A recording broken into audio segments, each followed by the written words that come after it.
guys, my name is Rachel, currently living in Vancouver, Canada, and I recently became a barista at Starbucks. Starbucks is well known for personalizing every drink. That sums up to 80,000 products that we offer.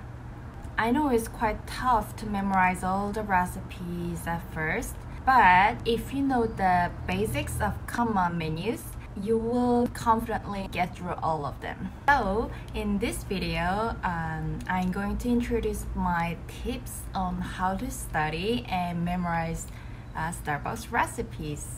It's my real and personal secret hack for new partners at Starbucks. After watching this video, I guarantee you that you will be prepared for both till and bar position in couple days. So, let's get started. Step 1. Check the menu on the website. First, go to Starbucks website. Please make sure you are in your country of residence because menus and recipes vary based on the region. Go to the menu. You can check all the drink and food menus at a glance. You know that when you study something new, the most important thing to begin is to review the overview of different contents. You can see that drinks are divided into 7 different categories, such as hot coffees, hot teas, hot drinks, frappuccino, cold coffees, iced teas, and cold drinks. Step 2. List up all the menus on one page and print them out. Open a Microsoft Word or Pages or whatever you are familiar with and that has printing capability. What you are gonna do is list up every single offering by categories. For example, the first one was hot coffees. Under hot coffees, there are subcategories such as brewed coffees, Americanos, cappuccinos, espresso shots, flat whites, lattes, macchiatos, and mochas. Just write down the names and make sure that you put all the drinks of one category within one page. I made 3 columns in a page to put them all. And I ended up having 4 pages in total.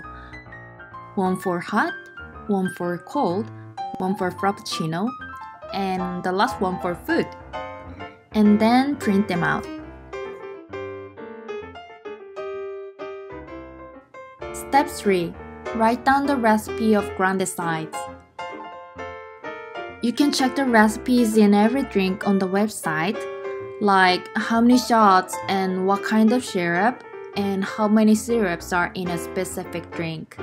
I recommend you to check the grande size and write it down. It's because grande is the most common size and it's the default size at Starbucks. Step 4. Review. Before you go to work, go over these cheat sheets to review. And after your shift, highlight the drinks that you were struggling to memorize or make on that day.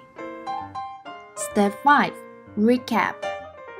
Once you somewhat get the hang of crafting drinks, now it's time to recap, because you will get more familiar with the terms or abbreviation of the names. After this work, you can say you mastered Starbucks recipe. I know there is a brief digital training for recipe, and there are also recipe cards in the store. But you know, the most important thing is that you have to do it yourself and practice a lot if you want to call yourself a professional Starbucks barista. Of course, memorizing in your brain and making it real are not the same, but memorizing is absolutely helpful for making. Hope this video helped you a lot and wish you good luck. And I'd love to hear any feedbacks from you guys. And please subscribe my channel if you are interested in Starbucks or coffee or Vancouver or me. Thank you for watching and hope to see you guys again. Bye!